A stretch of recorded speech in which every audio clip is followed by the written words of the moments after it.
thanks for stopping scrolling today. As we're covering the books of the Bible in summary form, 1st and 2nd Peter are our next books, and they're very practical.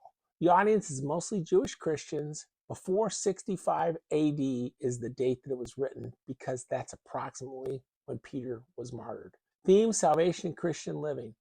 Big things or events. This is a hugely practical book. It has calls to holy living, priesthood, ways different people in different roles should act, persecution. 2nd Peter, more focused on false teachers and the second coming of Jesus. Key verse, 2nd Peter 1:16. For we were not making up clever stories when we told you about the powerful coming of our Lord Jesus. We saw his majestic splendor with our own eyes when he received honor and glory from God the Father. And then 1 Peter 5:7. Give all your worries and cares to God, for he cares about you.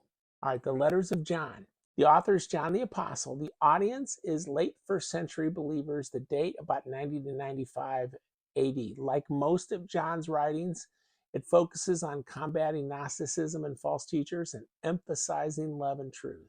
All kinds of big things or events. This is the only place where the word Antichrist exists in the Bible. So it's worth knowing that. Loving others, how to tell false teachers, witnesses to Jesus, the truth about Jesus' humanity, and the Lord's workers.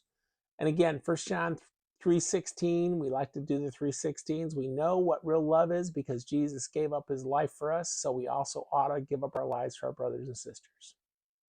1 John 1:5 is really great. Also, I'd urge you to look that up. We just don't have time to read that right at this minute. And then the last book in the New Testament before Revelation is Jude, which is written by Jude, the younger brother of Jesus. The audience is 1st century believers, late in the 1st century, after 67 AD, and it's about false teaching and apostasy. It has some of the same themes as John's book. So it's concerns about teachers who teach that God's grace allows immorality and fighting for the faith. Key verse is Jude 1:3. But now I find I must write about something else, urging you to defend the faith that God has entrusted for once for all to his holy people. Jude 1:16 tells you about that thing. These people are grumblers and complainers, living only to satisfy their desires. They brag loudly about themselves and flatter others to get what they want. Next time, we'll finish the Bible by covering Revelation. God bless you. We'll talk to you later on Day of Devotion.